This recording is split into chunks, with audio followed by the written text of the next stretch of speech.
Salam alaikum, Atelde Azul, bonjour. Bon, on va vite fait encore reparler de la politique française, mais c'est parce que c'est eux qui nous ont cherchés en Algérie. Hein. Sinon, franchement, j'en parlerai pas parce que ça me concerne pas directement, à vrai dire. Mais bon, quand même, puisque ils parlent tout le temps de nous, on est obligé aussi. Alors, donc, dans mes autres vidéos, je vous avais bien dit ma théorie. OAS, extrême droite israélienne, alliée aux financiers de Macron. Je continue à penser la même chose. Simplement, regardez. Là, vous avez Ménard, donc l'OS, fils de gars de l'OS, maire de Béziers actuellement. Donc là, il est à fond avec Zemmour, bien sûr. Avec mon ami Zemmour, ce soir à Béziers. C'était il n'y a pas très longtemps, je ne sais plus où, il y a un an, bon bref. Regardez, là en 2014, c'était Zemmour, il passait à la télé, il disait pas encore ses idées hyper racistes comme maintenant, hein, il se lâchait pas à ce point-là. À cette époque-là, il avait parlé de Ménard, et il dit « Notre cher ami Ménard est payé par la CIA ». C'était dans le cadre d'une histoire, d'une émission. Vous voyez, il était bien, il n'était pas ami avec Ménard à ce moment-là. Hein. Voilà, donc il a dit un truc que tout le monde sait, mais bon.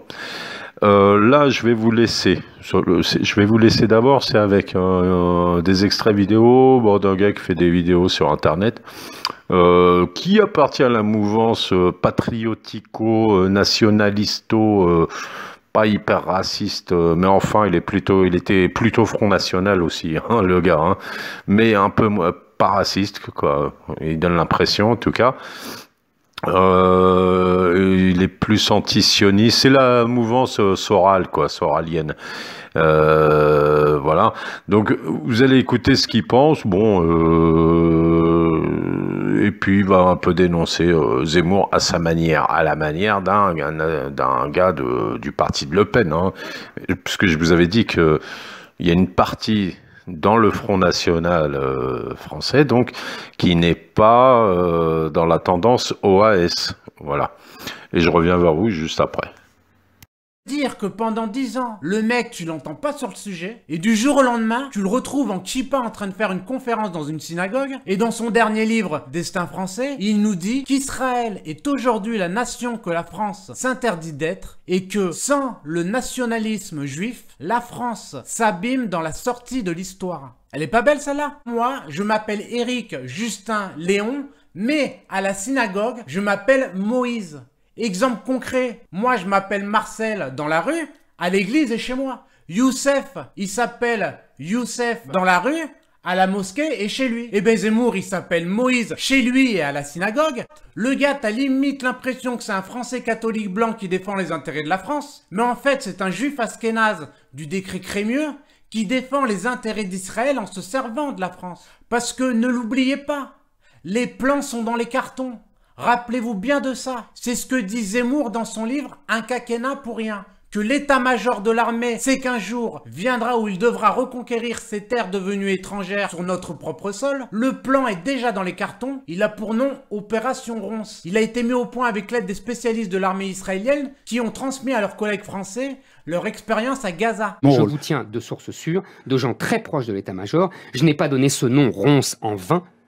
Ils sont allés voir les spécialistes de l'armée israélienne et ils m'ont les Français qui m'ont expliqué ça. Donc, voilà. Donc Zemmour, vous voyez bien, Opération Ronce, les Français qui m'ont dit que de l'état-major, machin, donc c'est des militaires OAS, bien sûr, et lui, donc il ramène Israël. Hein, c'est ce qu'il veut, hein. Là c'était il y a quelques temps qu'il avait dit ça, mais petit à petit ça apparaîtra de toute façon, c'est évident.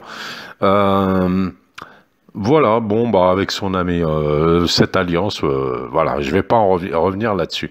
Là on va écouter, c'est un petit débat qu'il y a eu, un petit extrait, Benjamin Gauchy, donc un Cauchy, supporter à fond de Zemmour, au nom donc du nationalisme français. Lui, c'est le bon français, voilà, qui trouve que Zemmour dit des vérités, puisque évidemment, il dit des choses qui leur plaisent aux Français, ça c'est clair. Donc, il soutient à fond.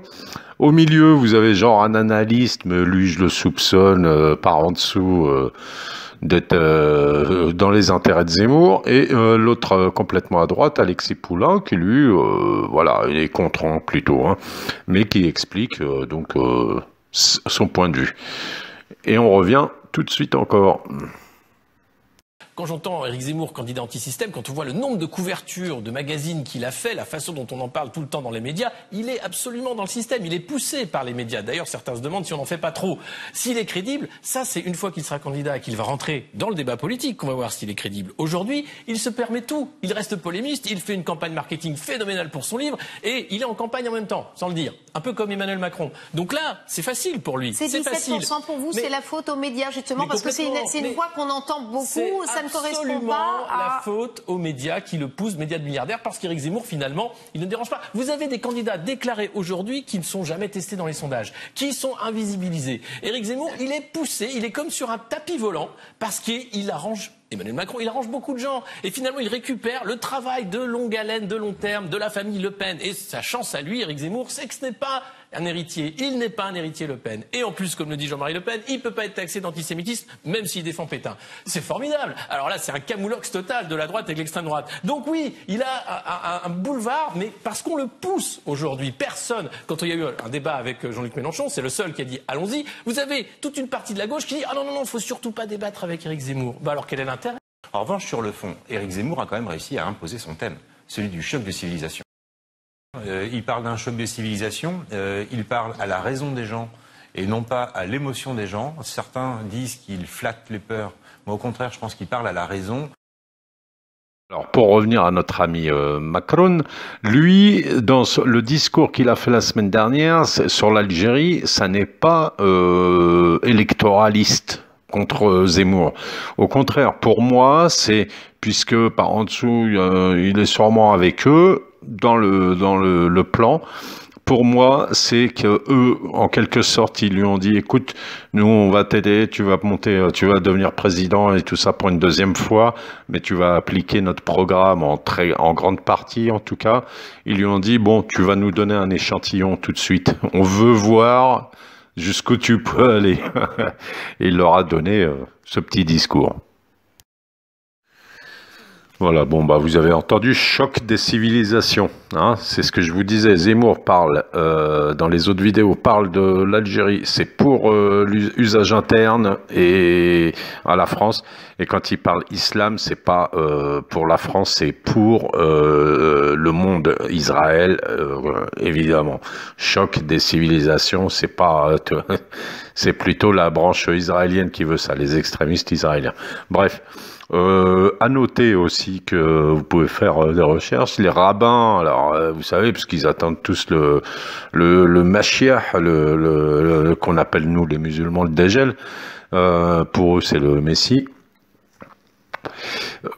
Tous, ils disent bien, c'est dans leurs écrits et tout, ils disent que la France, la libération pour eux, donc c'est la venue du Messie pour eux. Viendra par la France, c'est grâce à la France. Et ils disent aussi que la France est le talon d'Achille du monde, donc c'est là qu'il faut se concentrer. Bon, ça, c'est des choses, bon, ça recoupe comme ça. Après, on n'est pas des spécialistes du Talmud et tout ça. Je vais finir avec ceux que j'appelle les franco-franco. Parce que vous savez, on dit tout le temps franco-algérien, français d'origine algérienne, machin. Alhamdoulilah, moi je suis que algérien, papier algérien. Je me suis toujours considéré comme un Algérien vivant à l'étranger. Voilà. Mais point à la ligne, moi je suis clair là-dessus.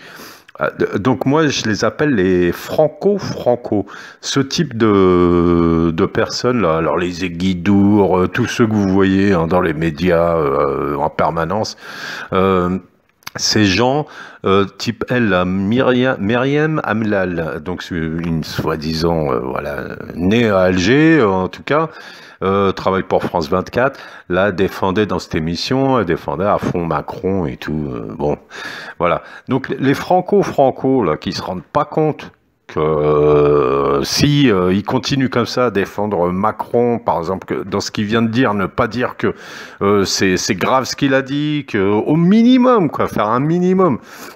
Au lieu de dire oui, c'est le régime algérien, voilà, qui manipule l'opinion publique, voilà, bon, on connaît leur discours, donc ils sont à fond pro. Macron, pro-France, entre guillemets, pour garder leur place, hein, en fait, c'est pas des vraies convictions, j'en suis sûr à peu près.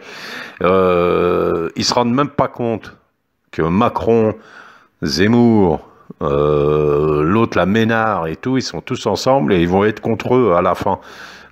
S'ils prennent pas, ils prendront pas conscience de toute façon, ces gens-là. Donc à la fin, je sais pas ce qu'ils vont faire. Ça, c'est des gens, peut-être c'est les premiers qui vont changer leur nom, prénom et la totale, quoi. Je sais pas. Je sais pas ce qu'ils vont faire à la fin si c'est vraiment les plans qui se préparent qui vont gagner. Allez, Maslama, à bientôt. Au revoir.